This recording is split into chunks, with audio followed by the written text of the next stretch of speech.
When reason returned with the morning, when I had slept off the fumes of the night's debauch, I experienced a sentiment half of horror, half of remorse for the crime of which I had been guilty. But it was at best a feeble and equivocal feeling, and the soul remained untouched. I again plunged into excess and soon drowned in wine all the memory of the deed. In the meantime, the cat slowly recovered. The socket of the lost eye presented, it is true, a frightful appearance, but he no longer appeared to suffer any pain. He went about the house as usual, but, as might be expected, fled in extreme terror at my approach. I had so much of my old heart left as to be at first grieved by the evident dislike on the part of the creature which had once so loved me. But this feeling soon gave place to irritation, and then came, as if to my final and irrevocable overthrow, the spirit of perverseness. Of this spirit philosophy takes no account. Yet I am not more sure that my soul lives, that I am of the indivisible primary faculties or sentiments which give direction to the character of man. Who has not 100 times found himself committing a vile or silly action for no other reason than because he knows he should not?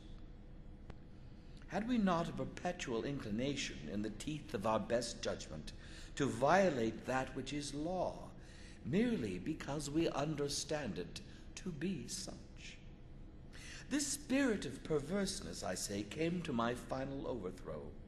It was this unfathomable longing of the soul to vex itself, to offer violence to its own nature, to do wrong for the wrong's sake only, that urged me to continue and finally to consummate the injury I had inflicted upon the unoffending brute.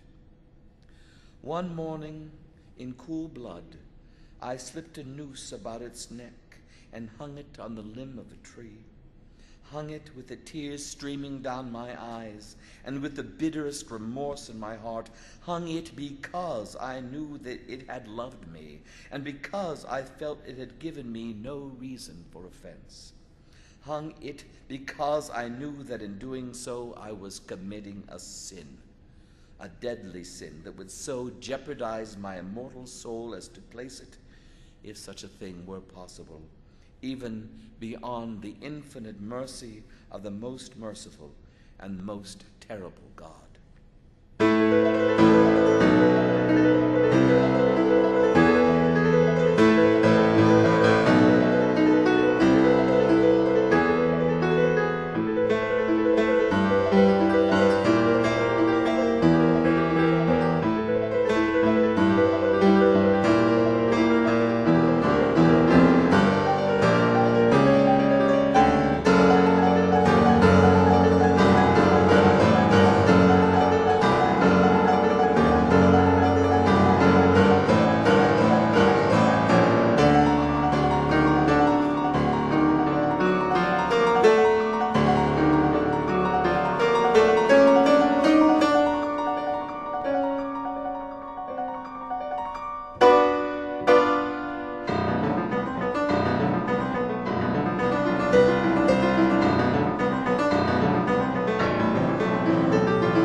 On the night of the day on which this cruel deed was done, I was aroused from sleep by the cry of fire.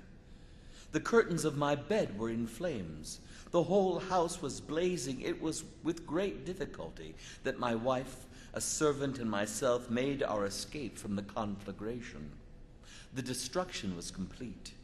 My entire worldly wealth was swallowed up, and I resigned myself thenceforward to despair. I am above the weakness of seeking to establish a sequence of cause and effect between the disaster and the atrocity. but I am detailing a chain of facts, and wish not to leave even a possible link imperfect.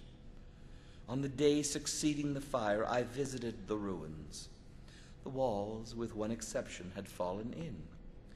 This exception was found in a compartment wall, not very thick, which stood about the middle of the house, and against which had rested the head of my bed.